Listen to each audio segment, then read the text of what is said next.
Hey, my fellow multidimensionals. Aisha Love, founder of Multidimensional U.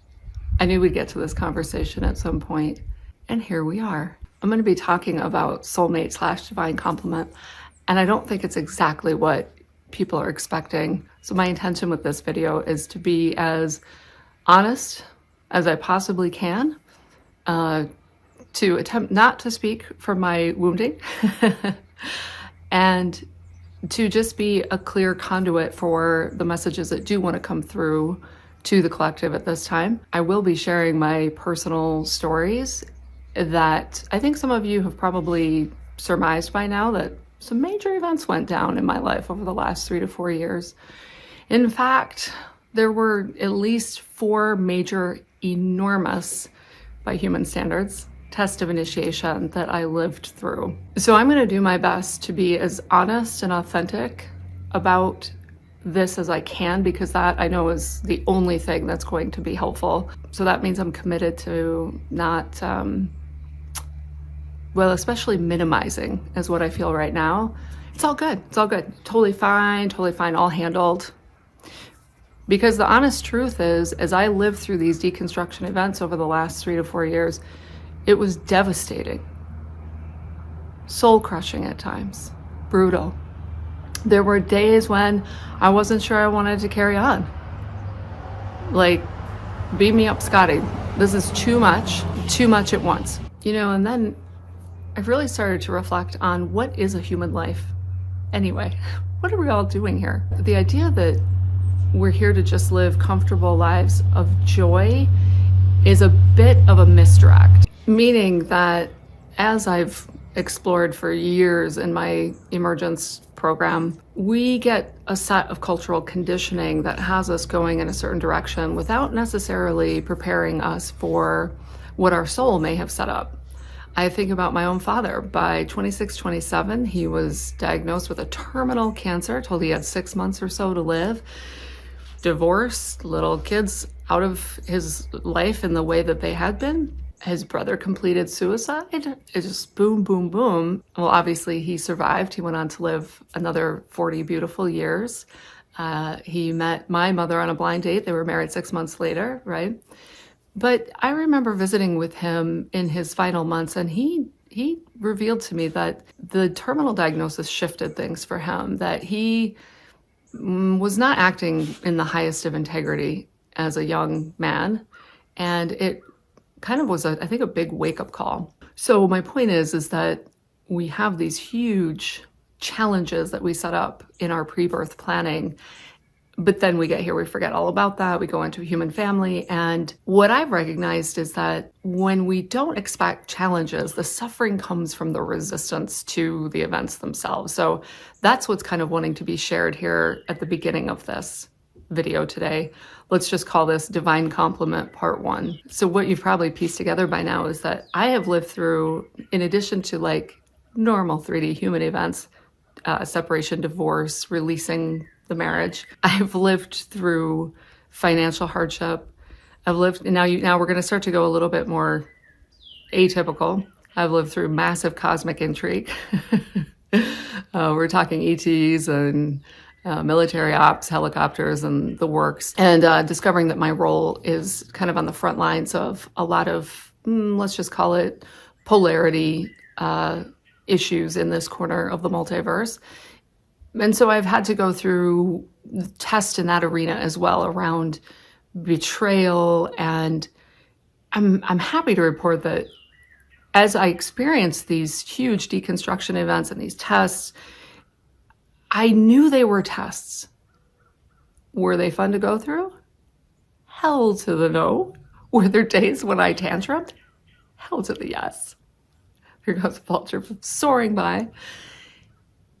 But fundamentally, I remembered that in the face of betrayal, super important to forgive. I'm talking like, negative beings and stuff that I'm always hurting them home. In the face of a lot of hardship and tests, recognizing that these were tests was really helpful to me, remembering that our greatest work here is to take the density, the distortion, the negativity, and alchemize it. So it's really about turning lemons into lemonade. Okay, so let's just back up a little bit to divine complement soulmate. I use the word soulmate because that's what most people understand, kind of a sense of what I'm talking about. But I'm really going beyond, way beyond the traditional definition of that word. A lot of what is coming into play at this time, due to where our planet is in the evolutionary ascension pathway, due to our own inner work that we've been doing, but certainly because of the higher physics, which obviously is an indigo type 1 and a field agent. I am really well versed in what's going on there, which is absolutely beautiful. And so this elevation of embodiment is absolutely possible. What it means, and most of you already know this, is a release of the old identity constructs, the release of the old ancestral trauma, the release of the old distortional patterns and ancestral conditioning.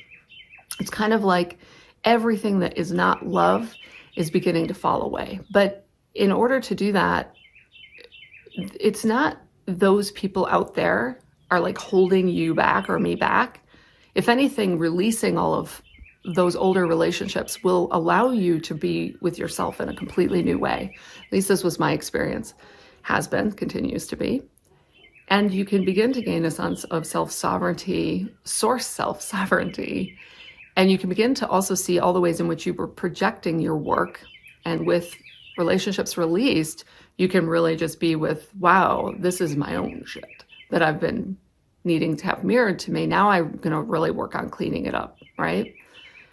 So the big kind of reveal aha about calling in, doing the work for a soulmate, what I'm going to start calling just divine complement from now on, because it's different than twin flame, it's different than soulmate. It's kind of like next level relationship based on us reclaiming, doing deep shadow work. The big reveal is that in the love and light bypass and victim traps, many of us have failed to turn and face all the ways in which we are an egregious asshole. And I'm using that word for a fact, but there are ways in which we have been acting out of shadow and wounding, totally unconsciously. That is number one primo, what is being asked of our souls to clean up right now. In fact, I'm just watching it with all the people I work with and myself right now, my own soul. It's like, time out. You're not going any further till you clean this up, right? So definitely this is not, I'll get a soulmate and then I'll feel complete. I'm like, no, you won't. You're going to face all the same reflections of the shit you haven't cleaned up. So don't sign me up for that. And I don't think you want to sign up for that either.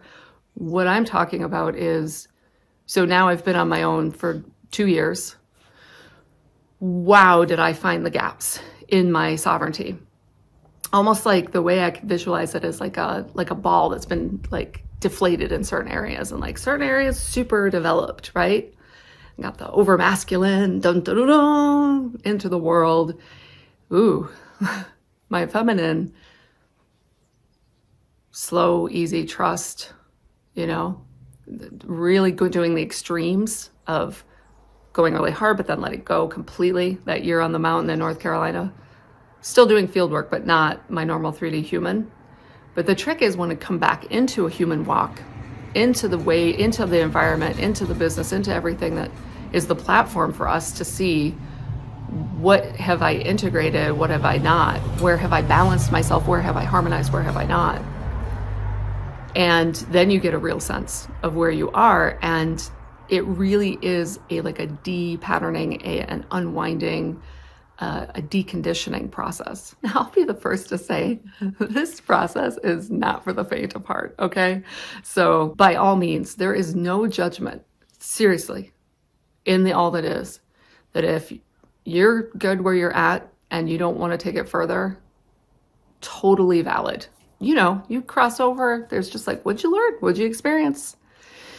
For those of us, though, who wrote out plans to do certain things, that's why we feel the pressure. It's like, get going. There's more. There's another level to what you wanted to do while you were here. And you're not going to feel great or fulfilled if you don't keep going. So I hope this is helpful in explaining what I'm talking about. And I can feel in the field as I tap that. Like there are definitely some of you who are going, whoa, it's like a reverberation.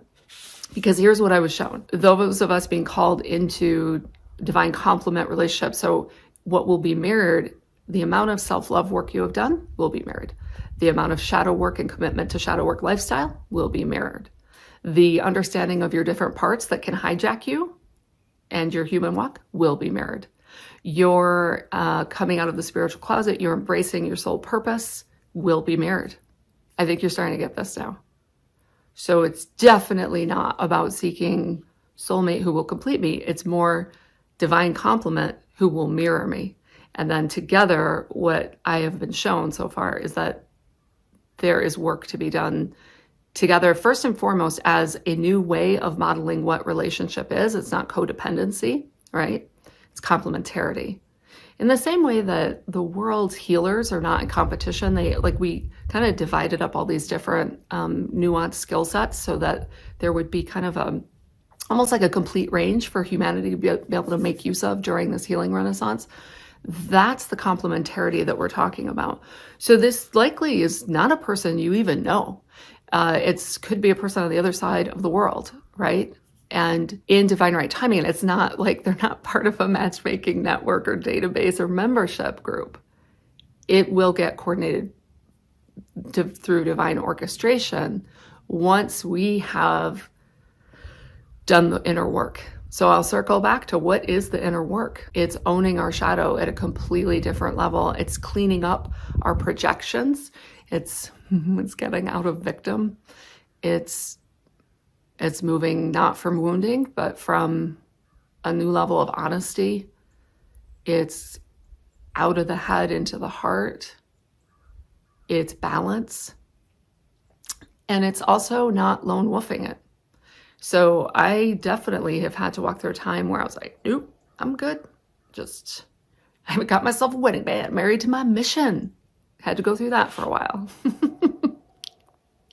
Right? Armored up, fortified. And I even dipped into a little bit of the victim tropes of, well, there's nobody out there who can handle the heat in this kitchen. And to be fair, any relationship with me comes with a lot of heat because of the beings that are trying to take me down. My team certainly knows that. Like, I've watched a lot of people just not be able to stay in my company, right? So shout out to my current team, you warriors, you. And so, yes, we're talking about divine complement, spiritual warriorship, and divine alchemy. And then let's get into the good stuff. So what's the good stuff? The good stuff is what we can experience now in another human being because we have met ourselves so deeply and we are not in a victim, perpetrator, rescuer triangulations. We are in a third way. We are not in polarity dramas. We're not in taking sides. I'm being told right now, you really can't even begin to fathom just how different and unique this kind of relationship is and what can emanate from it. And so, yes, while there probably will be books and events and co-led certain things, don't even know what that is yet, don't even need to know. The most important thing is the template change itself. And I can see these geometries and the way they reconfigure themselves and allowing ourselves to go into our higher level embodiment and then match in with someone else. I mean, we're kind of talking about 7D here, okay? That's what I consistently go back to, that as like a touchstone. And it's not better than. It's just a different experience. Now, of course, this is also for some preparation to be parents for the incoming star kiddos, right? They're like, woo, we got to get the parental units prepared.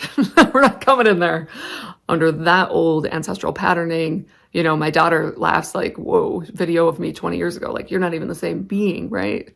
Right. So as I wrap up this conversation on divine complement, the first of, I think, several videos and an ongoing conversation, I just really want to offer those of you who have been through this walk, are in the middle of this walk, or maybe at the beginning of this walk and just beginning to recognize that this is where you're headed, a tremendous amount of compassion Please go easy on yourselves. This is not an easy part of the human walk. I was married for almost 20 years. If you told me that this is where I would be in my late 40s, there's no way. This is not the vision I had. And yet, right? If you told me I would be talking about multidimensional topics 20 years ago, I would have told you were nuts, right? So I just want to offer that. Just lots of love and compassion. There is a part of your ego that will resist this, 7 ways to Sunday, and that's okay. And that's totally normal. You may have to go through a series of back-to-back and overlapping tests of major initiations like I did, and go through many nights of terror facing your fear. I mean, that's the whole point. We don't have modern mystery schools, so most of us do it these days with relationships, finances, health, and in order to face and integrate a fear that prepares us, it sets us up for warriorship and to be able to be a more powerful alchemist, right? So all my love, all my empathy. Just this week, my own collective kept tapping me on the shoulder and whispering in my ear and pointing me in the right direction until I finally got it. That really what I'm being called to do, because it's my highest excitement. I mean, it's just every time I feel into it, I get, right? It's the blend of helping us align to our soul purpose, align with our divine complement so that the two overlap. And then what I feel like can't even be spoken yet, because it will build itself out from this new place, is possible. And that I find tremendously exciting. Well worth the rebirth labor pains. Well worth all the tests. My dad would show up in my dream state in some of my darkest nights and just tell me one word: joy. Just hold on to joy. And shout out to my grandma, who kind of cheated and told me I was in a test. That helped. Thank you, Grandma. So in a few weeks, I will be announcing what is still kind of putting itself together, but it's a sacred container for this work of aligning with the next level of soul purpose and divine complement, which then I think is going to go, there's going to be a lot more beyond that. And it's called Higher Love. Higher Love, alignment, both soul purpose and divine complement, right? Because we're in higher love service in our soul purpose that is aligned at the metaphysical level. Many of you are metaphysicians like I am, and many of you are transformational coaches, therapists, healers. You know that it's time to really align yourself and surrender to this greater calling. And the word that's coming in now is allow a divine complement relationship to manifest, to reflect, to mirror all of the incredible work you've done. So I, for one, am really excited for this next chapter. That container is going to open soon, and I think we're going to get going in June. Details are all kind of still putting themselves together, and it's going to be a small group. I hope by me sharing openly and honestly with you all that this is helpful. Again, I'm shaking my head because part of me is like, I can't believe I have survived this, right?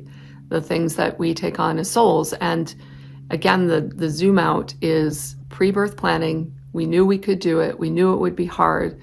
We knew we would have to balance ourselves in new ways. For me, that has meant learning how to ask for help, especially for my higher team, and surrendering the idea that I have total control and can just force my way and make things happen, and that I can just escape any discomfort. It's more about when you're in the discomfort and the fear, how are we responding? That's where all the soul growth is. That's where the initiation happens. That's where we unlock the next level. If we go into resistance and victim, we have to repeat. Ooh, right? And that's at some point I recognized I am not interested in doing this over and over and over again. So, almost like I surrender now and I will endure and I will transcend. And so obviously you can see by the light that's able to come through me now at an even greater level that having integrated these old distortions and patterns and ancestral traumas, because remember, we're like first generation healers for most part. Maybe some of you are second, taking on thousands of years of ancestral trauma and ways of being. I had pictures of my ancestors out today and I was looking at all of them. This was not a common language when they were doing their lives. So I'm really excited to be in this healing renaissance with all of you. If this topic resonates for you, leave a comment below. If you want more privacy, feel free to just write in to info@multidimensionalu.com. I really want this to be a conversation because I know I'm not the only one releasing life constructs and relationships at this level, doing this walk. And I do, again, want to give people who are just starting out a lot of hope that it is worth it. You can't bypass or minimize the pain. And you definitely don't want to do that because, especially if you have other people in the family, especially children, you need to be fully present for everything you're going through, everything they're going through. You've got this. We've got this. Here's to the next chapter in this incredible book of life. I love you all.